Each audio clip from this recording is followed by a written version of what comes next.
time for more tea. All right. Well, we're gonna roll for initiative. Oh, I didn't get a 1 this time. 15. You didn't, but I did. You got a nat 20. Ooh.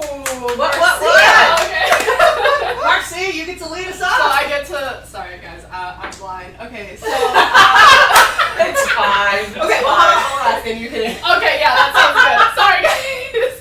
This is supposed to be a conversation. Okay. All right, Christina, please ask me the question. All right. So, how much do you feel your character's class influences your character's personality? So as I was telling Elizabeth earlier, it doesn't for me. I don't even watch TV actually. I like doing whatever. Let me Please. redirect you. Yes. Because it absolutely does in Fable, in Fallout, in Skyrim. Yeah. You make certain choices of answers based on how you want your character to be perceived. So how does that class that you choose, does that influence those answers that you get with that? Okay, so you know what it does? I'm really into anything woo-woo in my real life. So what's woo-woo? Yeah, what does that mean? So this is how my husband describes it. I'm very woo-woo because I'm very into tarot cards, anything like that. Anything that's just like as magical as possible that you can get in the real world. I'm huge into dreams. Metaphysical. Yes. I'm huge into dreams and everything like that. So I think that's why I always like to play magical characters in games. It's just super interesting to me as a person, and maybe that's like the closest I can get to it, because I know in real life I'm never gonna, be able to like shoot powers out of my hands or make replicas of myself and come out at people, It's disappointing, right? Yeah, it is a little bit. Science and technology, replicas are coming. I mean, listen, an AI algorithm, that's the closest thing. Listen, I'm still waiting on scientists to make me a lightsaber. I feel like it's not that far away from actually happening. Contain that plasma, we'll figure it out. You will. You with a lightsaber sounds like a terrible idea. It might be. But going back to what Marcia was saying, though, it probably would be a terrible idea. I sell tickets, though. Hey, we can make some money at least. Before I lost Before the world ends? But it's funny that you say that you're so into like that mystical and magical stuff in real life, and that's kind of what spurs you into taking that character, that class in a game. And I'm the exact opposite. I am so far away from anything mystical or magical in the mundane world. Like I wish, I want it to all be real. I want it to all be true. But I am so analytical that I just pick things apart. It's kind of a pain, and I think that's what drives me to being magical during a campaign or a game, is because it's finally time when I can believe. I see. Yeah, that makes sense though. Yeah, I'm kind of in between. I think I am. It's going back to I'm going to bring religion. Mm-hmm. It's like when someone's religious, there's being religious, there's being spiritual. And then there's, being rational and logical, right?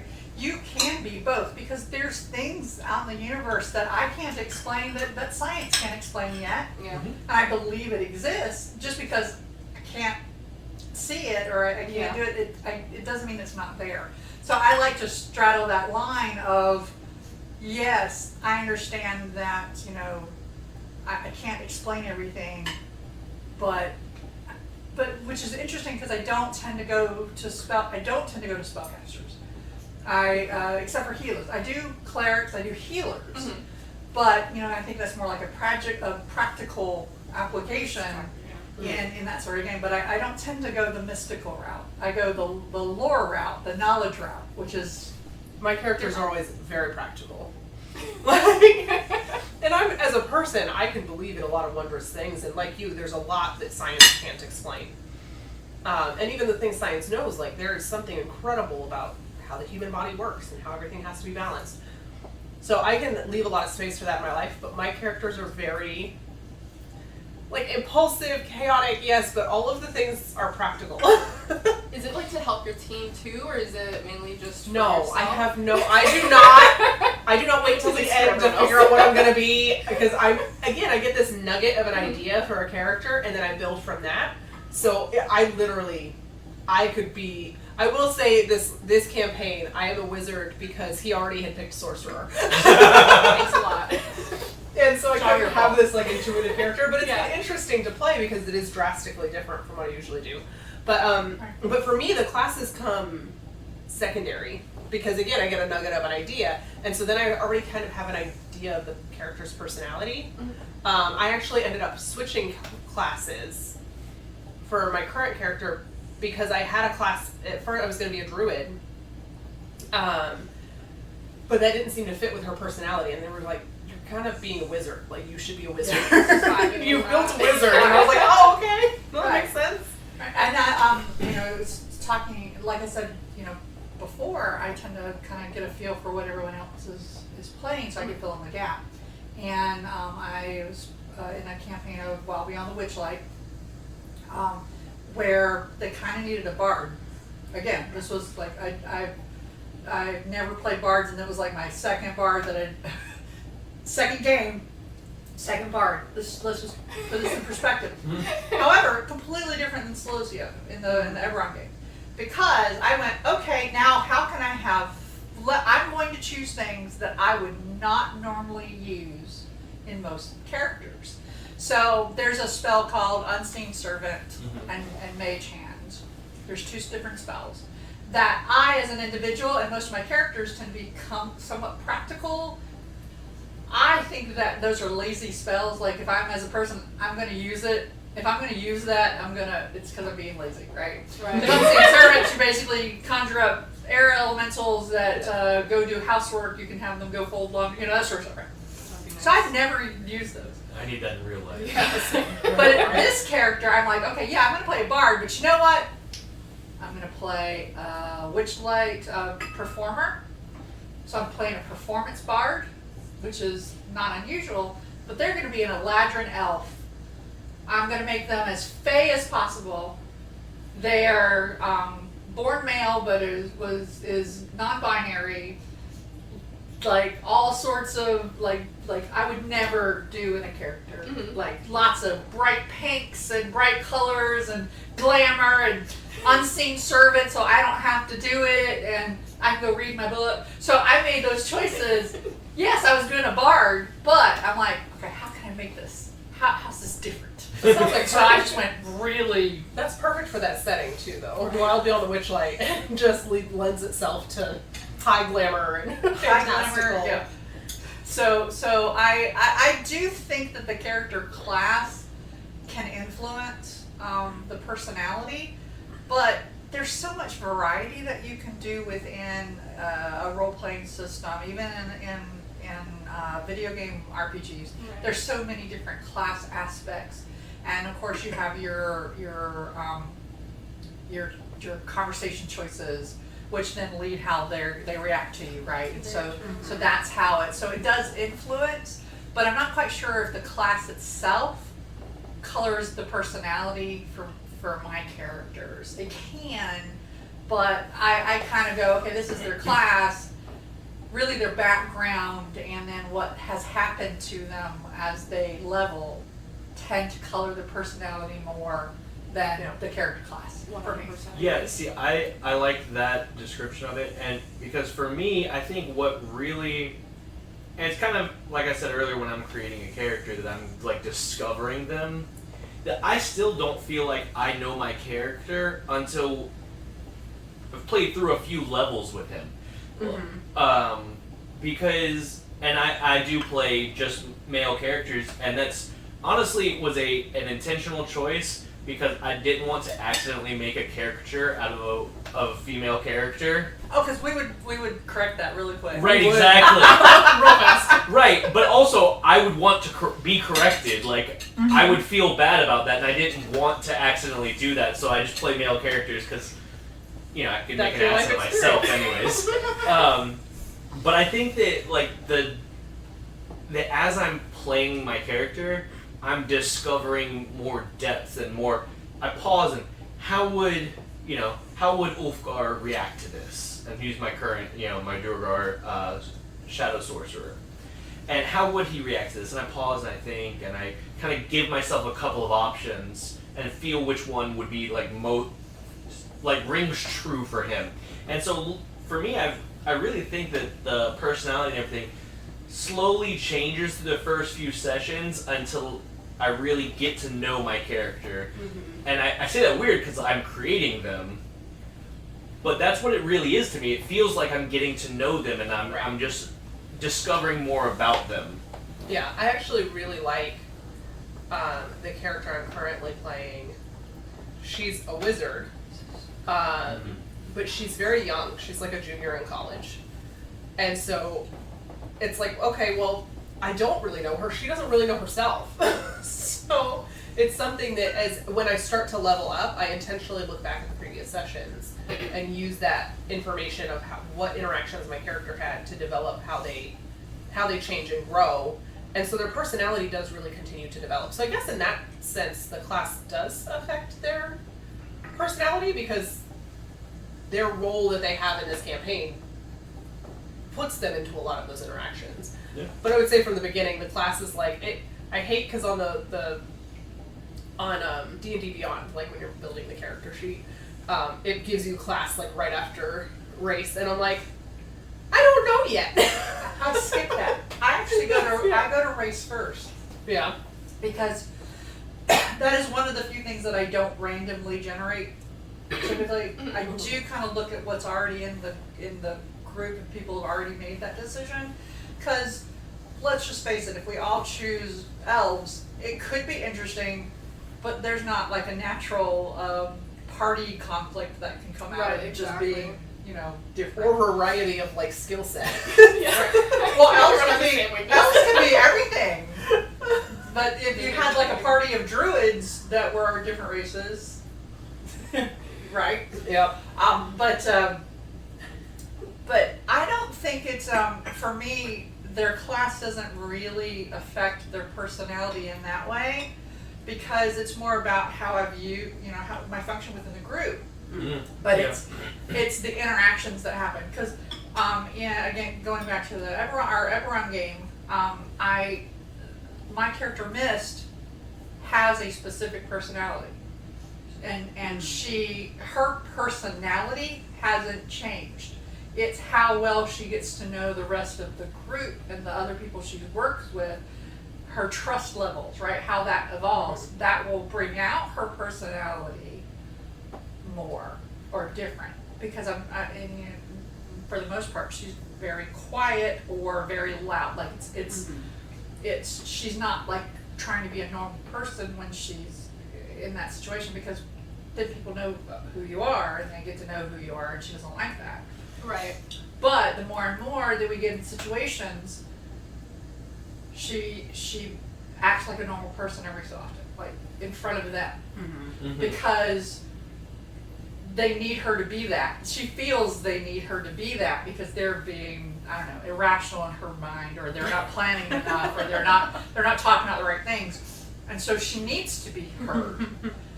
So the character class has never really affected that. I agree with you, and one thing that Brad said that kind of made me remember this is when I was playing Cyberpunk and I was creating a character. So I'm not good at like making, personality and developing it at all. So like I would just picture a celebrity like John Cena or something, and I'd be like, what would John Cena do? And I would make this character. I would just go off of what I wanted, what I think he would be if he was in Cyberpunk, and then I would just make all the decisions based off of that. I don't know anything about this guy, but I'm also not a dude, so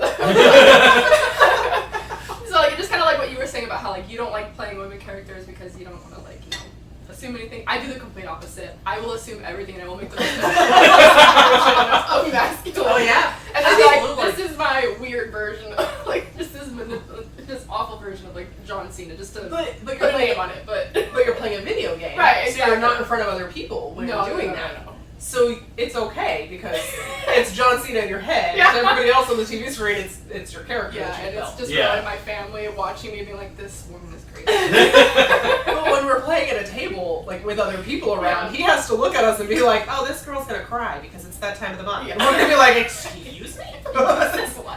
what was that?" I'd be like, maybe. But there's a reason Or I'm maybe going she'll to cry cry. because you were being a jerk.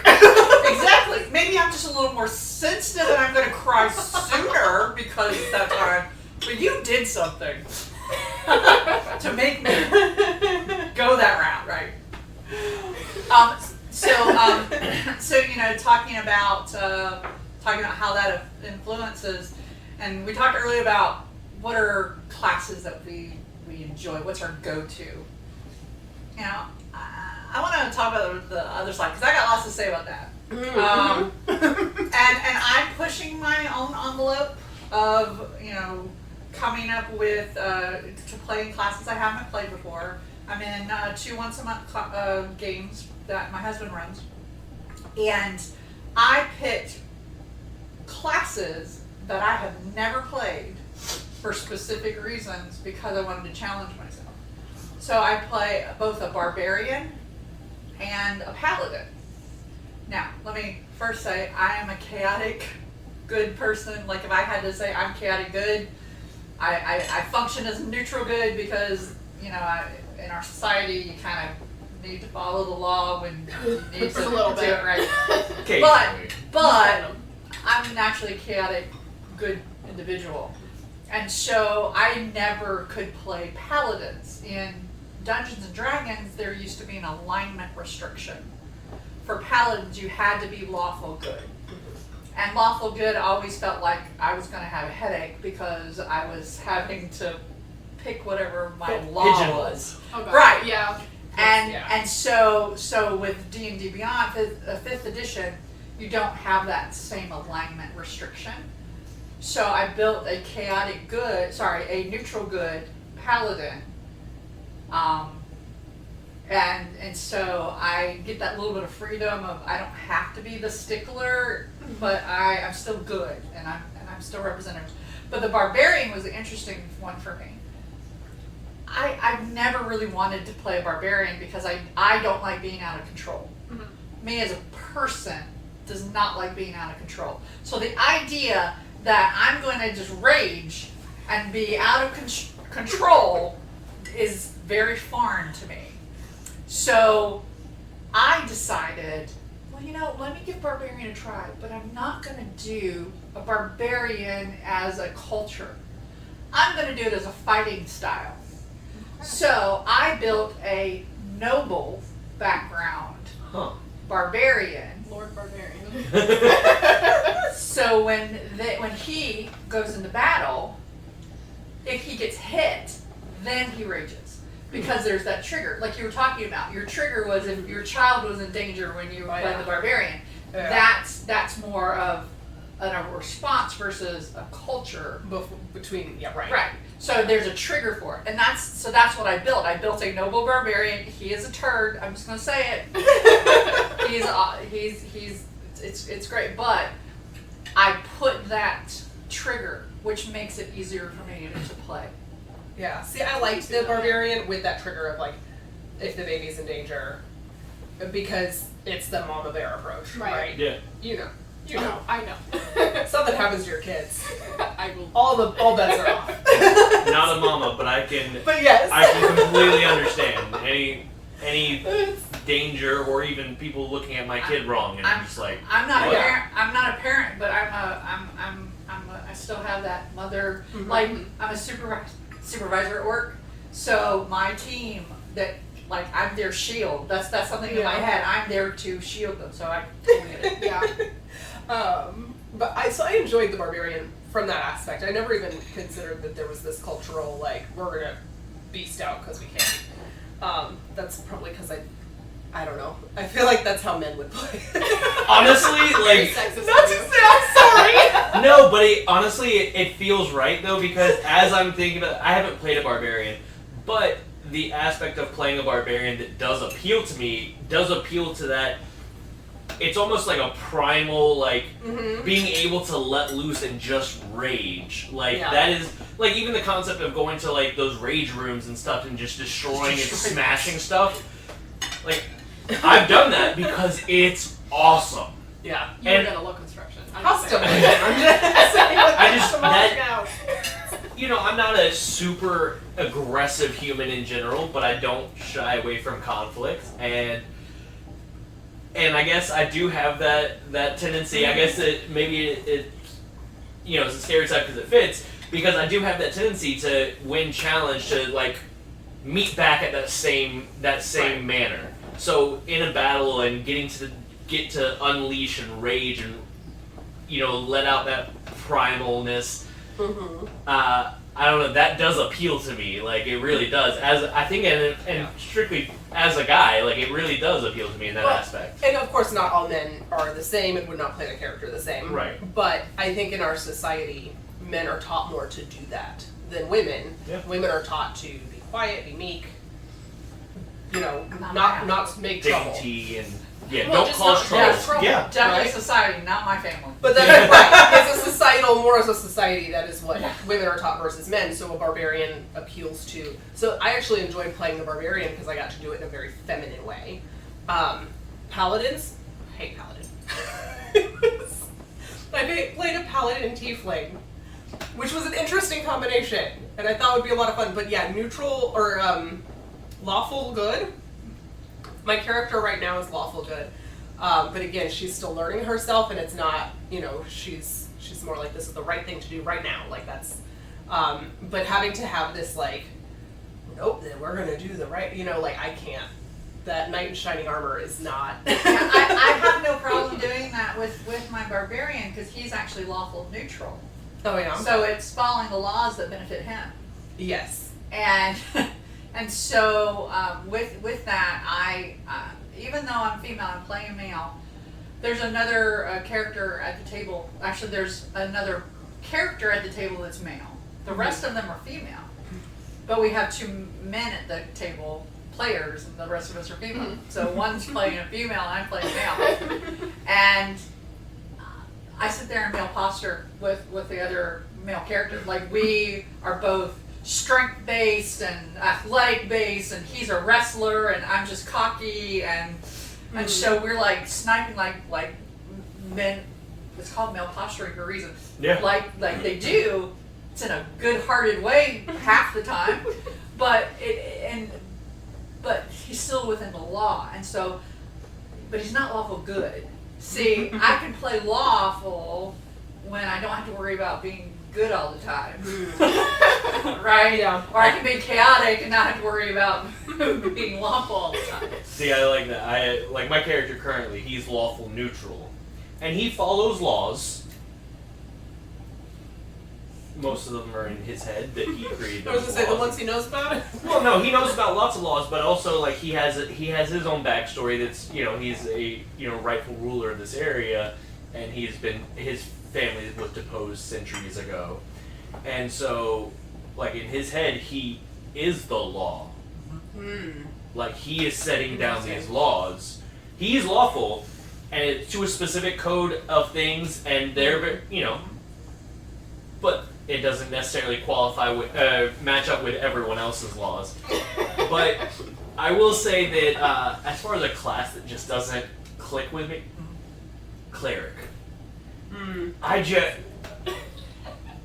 I don't know what it is about the cleric. Maybe the fact that everything is so tied into a foreign power as far as their abilities, and also the clerics are primarily like a healing class.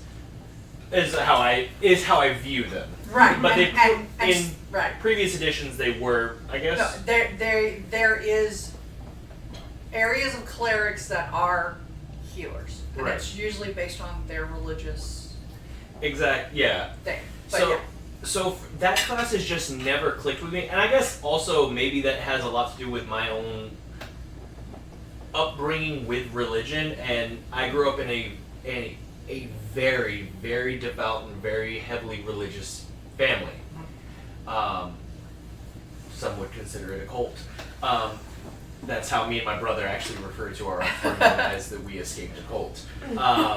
Not to insult anybody that is religious. I don't have a problem with religion in Right. general, but the way it was forced and pushed on us growing up, I think has given me a natural tendency to just shy away from anything that is like a foreign god power like influencing your life kind of situation. And I can completely understand that.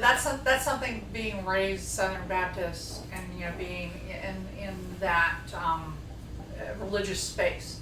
Something about role-playing games that have religious aspects is one thing that I grew up doing was reading a lot of Roman and Greek mythology, and so that sort of expression of, oh, there's, yes, like in real life, in our real life, and how I was raised, there's one God sort of mentality. But then to go into this game and go into, okay, well, what if, there are different beliefs. Like, how do I play that? How do I challenge that?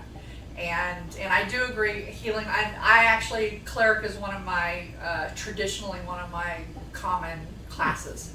So I tend to play ranger, and I used to play cleric a lot.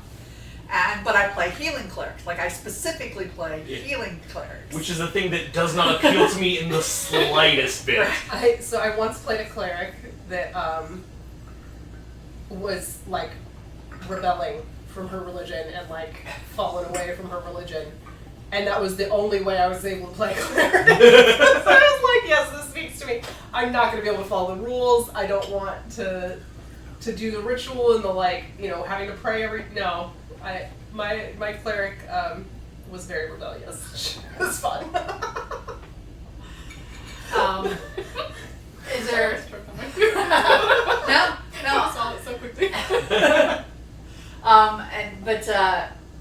Going with switching from classes. What about species, races? Is there any that just don't click with you? I can start out, again, I've created a tiefling. I have had no desire to play a very exotic species because it's foreign to me. I may be very, open with my personality and how I play my class, but my species, I tend to play, I will say, I tend to play safer, more familiar species because I don't know what it's like to be really, different and stuff like that. See, and I think that's why I'm drawn, like, as far as a class that not a class, a species that I'm not going to play, is human. I'm not going to play a human because I am a human and this is the life I live and this is the life I was born into and what I have to do. I don't have a choice on that. When I have choices, it's like, to me, I think that it goes back to the thing that you and I talked about before, is that, and the reason I love RPGs and D&D and all these, fantasy novels and science fiction and all of that, the reason I love all of that is because I get to play pretend as an adult. And in what aspect of our lives, in our daily lives, do we really get to play pretend? You don't really get to do it, and it's not even looked at as acceptable in most aspects as an adult. And I think that's why I'm drawn to the more exotic species, because I don't think there is necessarily a right or wrong way to play that species, because it's how I interpret it. It's how my mind likes to pretend that this is what I am now. Now I will challenge that a little bit. I really only have one human character that I have built that I play, other than my very first one because I didn't know what I was doing, the very first character, right? But I purposely made a human ranger. I've mentioned her before. Her name's Solaris Farmer, and I created her with what would I like to be. Like if I didn't live in this culture and where I am, and I was in that situation, it allowed me to, I'm human, sure, I'm human. I actually have a happy childhood.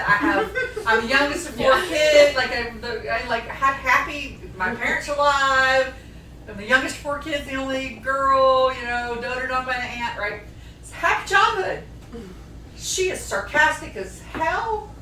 She will tell you what she's thinking, and it allows me that freedom that I don't have to think about, well, what is it to be a tiefling? What is it to be an Asmar? I know what it is to be a human. So how do I get to unlock that? And And I'm not gonna pull the whole thing. Well, I'm an old player, but it's that sort of. At some point, I wouldn't say never play a human because there's other things you can experience by playing something you are familiar with. Yeah. So. I mean, I can see your point. Yeah. But just as like my jumping off point, like my very, Oh, yeah. it just like, especially when I initially created my first character. Okay, my first character, Ice, Beast High Shifter. Yeah. I went with that because it wasn't such a big switch away from human. It was enough that I felt grounded that I could play it, but it also had, you know, that wear aspect of him that makes him more beastly. You know, and I felt like I could really lean into his, you know, his polar bear aspect. Well, I can absolutely say again, Tiefling was never something I would ever wanted to play because it was just and it's not because I thought it was strange or anything, but there is just like with like the bard, the tropes. There's a trope with the Tiefling about how they're all very flirtatious and like fire and they're all bisexual and really this is a trope. And I'm like, except for Bisexual, plays with fire. I'm like, but I can play a human that's like that. Yeah. And I can play an elf that's like that. I don't. Sure. I didn't have to play a tiefling. Yeah. And so you know, tiefling is one of those. One race I never thought I would play was is a dwarf, but after many years, and technically I still haven't played a dwarf, but I did a play test for D&D 1, and I tested their half-breed rules, and so I made what I call a dwelf. It's actually a drow elf and a dwarf. And so I put that together, both dark, A dwarf. a dwelf. I like And so I really like, and I did the traditional female dwarf, beard and all, but because they were part elf, you know, they didn't have the full beard. They had the little goatee type beard because they can't grow that much hair. But I never thought I would play a dwarf. But when I had that opportunity, I went, yeah, let me lean into this. Let me try and channel my inner, you know, drinking buddy. You know? And I also created a halfling. He's Scottish though. That's fun. But I never thought about playing the little races either. But now I have a gnome and a halfling. I go for anything that's on the bottom of the list. Like if it's, I don't do the elves or anything like that. Just because if it's on Lord of the Rings, I don't want to play it. Halflings are awesome. I'm sure they are. I just for some reason, just because I've seen so much of it, or like, you know, they're cool and all, but like I always want to do like the weird things that are always at the end. And I again, if I'm gonna be like some kind of weird fairy thing, I want to be like the most obnoxious thing. I want to basically be a mosquito. What's the name of the Zelda pixie? Oh. I know what you're talking about. You want to be her? Yeah. Yeah. The most annoying We little want to put fairy. her in a jar. Is what we want to do. Yeah, literally. Thank you for watching this episode of RPG Tea Time.